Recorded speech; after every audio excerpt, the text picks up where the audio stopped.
பட்ஜெட்டில் சொல்லுகிற மாதிரி எதுவுமே இல்லை. 1.5 மணி நேரம் நாங்களும் காத்திருந்தோம். ஏதாவது பாராட்டத்தக்க அளவில் அல்லது பரவசப்படத்தக்க அளவில் எதிர்பார்த்த அளவிற்கு என்று பார்த்தோம், எதுவுமே இல்லை. அறிவித்தவைகள் எதுவுமே சாதாரண மக்களுக்கு பலன் தருவதாக இல்லை. இப்பொழுது வேக ரயில்களை பற்றி அவர் சொல்லியிருக்கிறார். அது கூட பார்ப்பீர்களானா, சென்னையிலிருந்து ஹைதராபாத், ஹைதராபாத்திலிருந்து சென்னை என்று சொல்கிறார். ஆக ஆந்திராவை சரியாக வைத்திருக்கிறார்கள். இந்த ரயில்கள் நடைமுறைக்கு வருவதற்கு குறைஞ்சது 5-6 வருடங்களுக்கு மேலாகும்.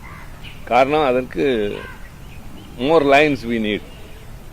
இப்போ இருக்கிறதுக்கே இப்போ வந்தே பாரத் 120 கிலோமீட்டர் போகலான்னு சொல்கிறாங்களே தவிர 74 கிலோமீட்டர் தான் அது போகுது ஸ்பீடு. ரொம்ப நாளாகவே இருக்கிற ஒரு கோரிக்கை குட்ஸ் ட்ரெயினோட ஸ்பீடை கொஞ்சம் கூட்டினாலே சற்றேறக்குறைய 10,000 கோடிக்கு மேலே வருமானம் வரும்னு சொல்கிறாங்க. அது மாதிரியெல்லாம் ஒரு ஆக்கப்பூர்வமான கவனம் எதுவுமே செலுத்தலை. புது ரயில், அதாவது கவர்ச்சிகரமான அறிவிப்புகள் அப்படிங்கிற மாதிரி சொல்லியிருக்கிறது. அப்புறம் இந்த ரேர் எர்த் மினரல்ஸ்ன்னு சொல்கிறாங்க, தமிழ்நாட்டில் ஒரு பெரிய காரிடார் வைப்போன்னு. ஏற்கனவே கன்னியாகுமரியில் தான் ஜாஸ்தி இருக்குது. அது தோரியத்தோட ஒரு மூலப்பொருள் இருக்குது. அது ரொம்ப நாளாக அங்கே இருக்கிறவங்க அதுக்கு எதிர்ப்பு தெரிவிச்சிட்டு இருக்காங்க. அதனால் அது இப்போதைக்கு எடுக்க முடியாது.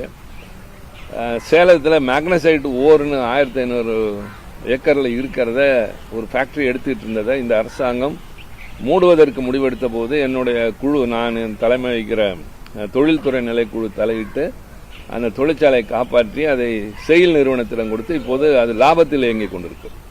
அது டெலிபரேட்லி அதை தெரிந்தே வேண்டுமென்று அதை நஷ்டத்தில் இயங்க விட்டு மூடுவதற்கு, அதாவது இது மாதிரி பொதுத்துறை நிறுவனங்களுக்கெல்லாம் சொத்து அதிகமாக இருக்கும். அதனுடைய நிகர வருவாய், வருமானம் மற்றதற்கெல்லாம் உற்பத்திக்கு அப்பாற்பட்டு சொத்துக்கள் ஏராளமான கோடி ரூபாய்க்கு இருக்கின்றது. இப்போ 1500 ஏக்கர் நிலம் மையப்பகுதியில் என்று சொல்கிற போது அதனுடைய மதிப்பீட்டை பார்த்துக் கொள்ளுங்கள். இப்போது கூட ஜார்க்கண்டில் ஹெவி இன்ஜினியரிங் கார்பரேஷன் என்று ஒன்று இருக்கிறது. சற்றேறக்குறைய மூடும் தருவாய். அதை இப்பொழுது காப்பாற்றுகிற முயற்சியில் எங்களுடைய குழு ஈடுபட்டு இருக்கிறது. இதெல்லாம் மேக் இன் இந்தியா என்று சொல்கிறார்களே தவிர அரசினுடைய பொதுத்துறை நிறுவனங்களை பலப்படுத்த எந்த முயற்சியும் எடுப்பதில்லை. மாறாக தனியார் துறைகளை ஊக்கப்படுத்துவதில் இந்த அரசாங்கம் முழு முனைப்போடு எல்லாவற்றிலும் நிற்கின்றது. ஏற்கனவே அதானிக்கெல்லாம் நிறைய இடங்கள் கொடுத்திருக்கிறார்கள், லேண்ட் பார்சல்ஸ். அந்த அரசாங்கத்துக்குன்னு உள்ளதெல்லாம் எடுத்து கொடுத்து அவங்கள ஊக்கப்படுத்துறது மாதிரி பொதுத்துறை நிறுவனங்களை பலவீனப்படுத்துவது